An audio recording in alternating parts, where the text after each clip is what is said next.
High বন্ধুরা, পায়েল কিচেনের নতুন আরেকটি রেসিপির সাথে সবাইকে স্বাগত। আজকের রেসিপি ঘরের তৈরি পারফেক্ট কুলফি মালাই। আমার এই ভিডিওটি দেখে আপনারাও খুব সহজে তৈরি করতে পারবেন। এরকম ঘরের তৈরি এরকম কুলফি মালাই একবার খেলে আর কখনো দোকান থেকে কিনে খেতে চাবেন না। তাই পুরো ভিডিওতে আমার সাথেই থাকবেন। আর আমার চ্যানেলে নতুন হয়ে থাকলে অবশ্যই আমার চ্যানেলটি সাবস্ক্রাইব করে দেবেন। প্রথমে আমি এখানে 2 পদের বাদাম নিয়েছি, চিনে বাদাম ও কাঠবাদাম। আপনারা যে যেমন পারেন বাদাম নেবেন। বাদাম না দিলেও হবে, তবে বাদামটা দিলে টেস্টটা অনেক গুণ ভালো বেড়ে যাবে, তাই বাদামটা দেওয়ার চেষ্টা করবেন। তারপরে একটি কড়াইতে আমি দিয়ে দিচ্ছি 4 চামচ চিনি। চিনিটা দিয়ে আমি এখানে ক্যারামেল তৈরি করে নিব। যখন এরকম চিনিটা গলে আসবে তখন এটাকে হালকা নাড়াচাড়া করে দেব। কিছুক্ষণ পরে দেখবেন এরকম একটা ক্যারামেল তৈরি হয়ে গিয়েছে। আমি এটাকে আরেকটু গাঢ় করে তৈরি করে নিব। একদম বেশি গাঢ় করে তৈরি করতে যাবেন না, তাহলে এটা তিতে লাগবে।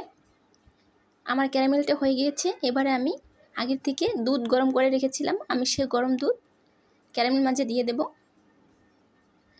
ক্যারামেলটা এখন এরকম দলা বেঁধে যাবে, ভয়ের কিছু না, এটা একটু পরেই গলে যাবে। আমি এটাকে সম্পূর্ণ দুধের সাথে মিক্স করে নিব। এরপর আমি এখানে 10 টাকা দামের গুঁড়ো দুধের প্যাকেট 2টো দিয়ে দেব। এভাবে দিয়ে আমি এটাকে অনবরত এভাবে লাড়তে থাকবো যাতে এটা দলা না বেঁধে যায়। আমি এখানে আরেকটা দিয়ে নিচ্ছি। আমি এখানে মোট 10 টাকা দামের 2টো দুধের প্যাকেট দিয়ে দিয়েছি। এবারে আমি এটাকে এভাবে অনবরত লাড়তে থাকবো। অন্য পাশে আমি একটি বাটিতে 2 চামচ কর্নফ্লাওয়ার নিয়ে নিয়েছি। এবারে আমি অল্প জল দিয়ে কর্নফ্লাওয়ারটাকে ভালো করে গুলিয়ে নেব।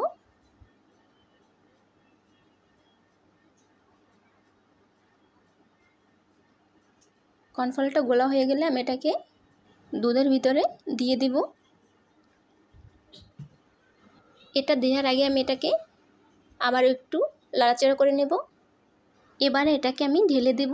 এটাকে ঢেলে দেব আর এভাবে লাড়তে থাকবো যাতে এটা নিচে জমাট না বেঁধে যায়।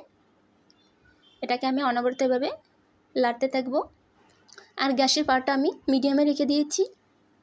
এবারে আমি এভাবে কিছুক্ষণ জাল করে নেওয়ার পরে দিয়ে দেব বেটে রাখা সেই বাদাম।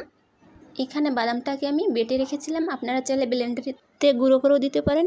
এবারে আমি এটাকে দিয়ে ভালো করে এভাবে মিক্স করে নেব যাতে এটা কোনো দলা না থেকে যায়।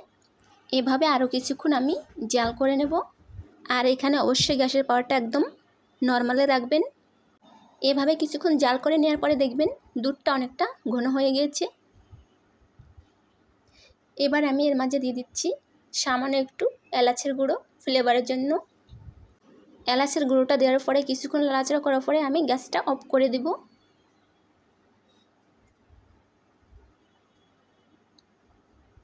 আমি গ্যাসটাকে অফ করে দিয়েছি। এবারে আমি এটাকে ঠান্ডা করে নেব। এজন্য আমি এটাকে এভাবে অনবরত লাড়তে আছি আর এটাকে ঠান্ডা করে নেব। ফিরে আসছি ঠান্ডা করে নেওয়ার পরে। আমার এটা একদম ঠান্ডা হয়ে গিয়েছে। দেখুন এর ঘনত্বটা ঠিক এরকম হবে। এটা একদম পারফেক্টভাবে তৈরি হয়ে গিয়েছে। এবার আমি এটা একটি আইসক্রিমের মোল্ডে এটাকে আমি ঢেলে নেব। আমি এটাকে একে একে ঢেলে নিচ্ছি।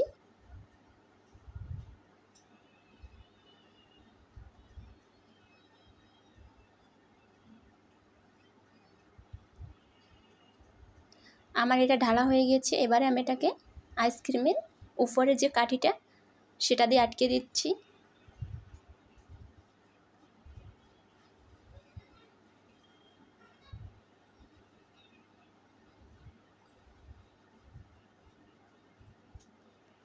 আমার এখানে আইসক্রিমের মোল্ডে দেওয়ার পরেও আরও কিছুটা বেঁচে গিয়েছে। এবারে আমি একটি এরকম কাপে ঢেলে নিয়েছি। এবারে আমি এটা ফ্রিজে রেখে দেব সারা রাতের জন্য।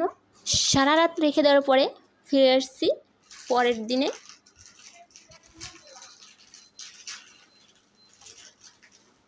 আমার এখানে আইসক্রিমটা পুরোপুরিভাবে সেট হয়ে গিয়েছে। এবারে আমি এটাকে আইসক্রিম মোল্ড থেকে বের করে নেব। এজন্য আমি একটি পাত্রে কিছুটা জল নিয়ে এটাকে এভাবে রেখে দেব 2-3 মিনিটের জন্য। 2-3 মিনিট এরকম রাখার ফলে দেখবেন এটা অনেকটা ইজি হয়ে গেছে, একদম টান দিলে খুলে যাবে। এবার এটাকে আমি এরকমভাবে আইসের মধ্যে পরিবেশন করে নেব। এরকম ঠান্ডা ঠান্ডা যদি একটা আইসক্রিম হয় তা আবার নিজের হাতে ঘরে তৈরি একদম দোকানের থেকেও শতগুণ বেশি টেস্টি, তাহলে আর কি লাগে। এই গরমে আপনারা তৈরি করে নিতে পারেন এরকম মজাদার আইসক্রিম। এত সময় আমার সাথে দেখার জন্য অসংখ্য ধন্যবাদ। এবার আমি বিদায় নেব, দেখা হবে অন্য কোনো রেসিপির সাথে।